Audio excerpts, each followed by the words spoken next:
Mensagens bíblicas. Não por força nem por violência, mas pelo meu espírito.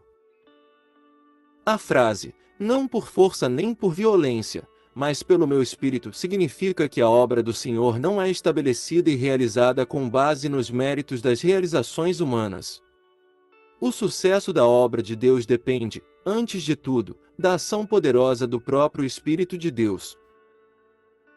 Essa declaração está registrada num versículo do livro do profeta Zacarias, onde lemos: Esta é a palavra do Senhor para Zorobabel, não por força nem por violência, mas pelo meu espírito, diz o Senhor dos Exércitos. Zacarias 4, 6. Como o versículo deixa claro, essa frase foi uma declaração de encorajamento da parte do Senhor direcionada a Zorobabel. Então é importante entender brevemente o contexto em que ela aparece. O povo judeu havia retornado à cidade de Jerusalém após décadas de cativeiro. Eles tinham a tarefa de reerguer a cidade, especialmente num primeiro momento, reconstruir o templo. Então o Senhor levantou homens valorosos para liderar e encorajar os judeus remanescentes na tarefa da reconstrução do templo e na consequente restauração de Jerusalém. Zorobabel era um desses homens. Ele era um descendente legítimo do rei Davi e assumiu a posição de líder de Judá naquele período. Ao seu lado também estava o sumo sacerdote Josué, que trabalhou junto de Zorobabel na reconstrução do templo. Mas o povo precisava ser encorajado, precisava saber que apesar de suas falhas e limitações, Deus não falharia em cumprir o seu propósito. Então, para encorajar e comunicar sua vontade àquele povo, o Senhor levantou os profetas Ageu e Zacarias. O ministério profético de Ageu falou muito sobre a reconstrução do templo, enquanto que o ministério de Zacarias, embora também tenha falado sobre a reconstrução do templo, enfatizou de forma especial as bênçãos futuras que aguardavam a comunidade restaurada. Não por força nem por violência.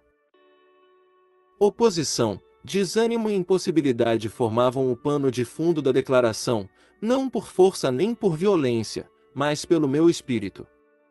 A reconstrução do templo havia sido iniciada anos antes dessa declaração, mas a obra não estava sendo nada fácil.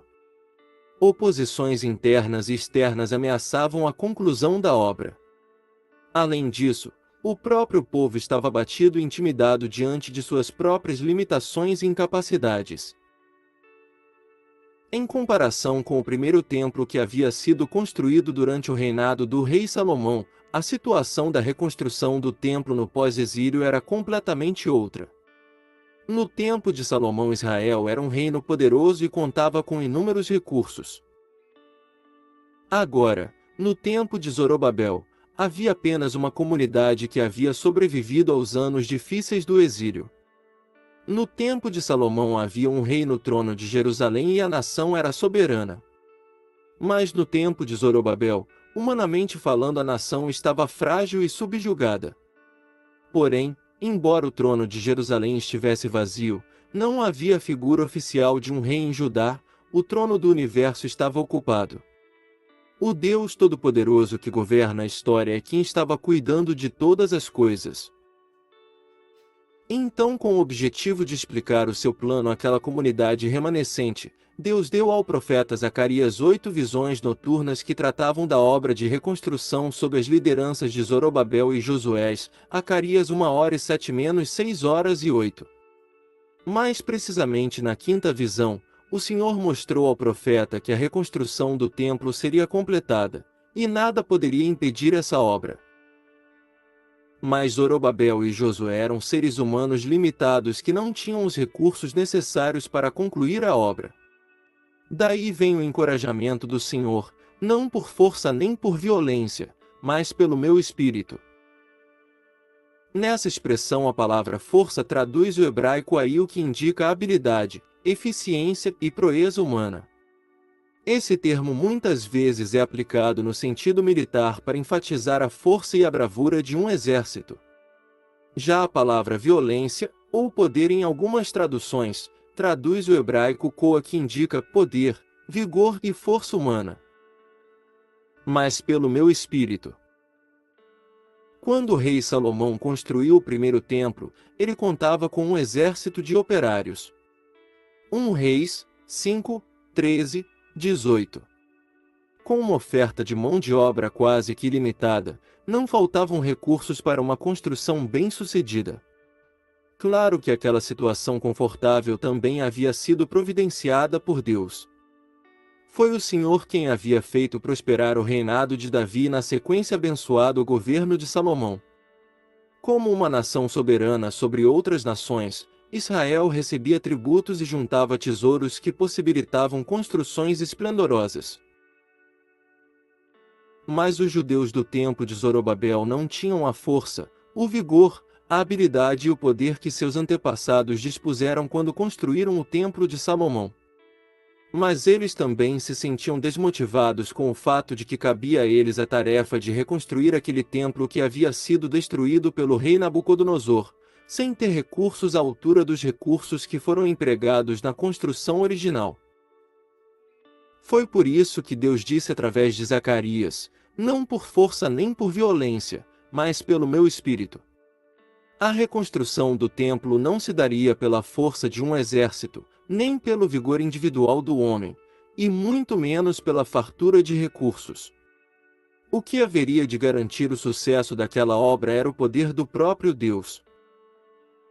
O povo estava desanimado, a oposição dos inimigos era grande e a economia daquela comunidade pós-exílio estava quebrada. Mas aquela obra seria terminada, não por força nem por violência, mas pelo Espírito do Senhor. Através do profeta Ageu, o Senhor garantiu a presença de seu Espírito no meio daquele povo. O meu Espírito habita no meio de vós, não temais. Ageu 2, 5. Não por força nem por violência, uma lição para todos nós. A declaração, não por força nem por violência, mas pelo meu Espírito, é muito mais do que uma mensagem para Zorobabel. Ela serve como um encorajamento a todos que estão engajados na obra de Deus, bem como um aviso a todos que pensam que há mérito humano no que é realizado para o Senhor. Somente quando vivemos pelo Espírito e somos guiados por Ele, é que podemos experimentar o verdadeiro sucesso espiritual. O Espírito do Senhor é a fonte de toda boa virtude que possamos demonstrar, o seu poder é a força e o vigor para toda boa obra que possamos realizar. Jamais devemos cair no erro de pensar que a obra do Senhor depende da força do nosso braço ou do arranjo da nossa sabedoria. Também jamais devemos tentar fazer alianças estranhas na tentativa de produzir algo bom diante de Deus. Algumas pessoas importam recursos do mundo como se a obra do Senhor dependesse disso. Portanto, que fique claro que não há força, habilidade ou poder humano que seja suficiente para realizar a obra do Senhor. Então, diante de tudo que nos dispusermos a fazer, que sempre esteja aos ouvidos a palavra do Senhor que diz: não por força nem por violência, mas pelo meu Espírito. Que essa declaração seja nosso encorajamento, nossa motivação e também o aviso que nos faça acreditar corretamente a glória por toda a obra que fizermos a quem realmente merece recebê-la, o próprio Deus. Muito obrigado por assistir o vídeo e que Deus abençoe.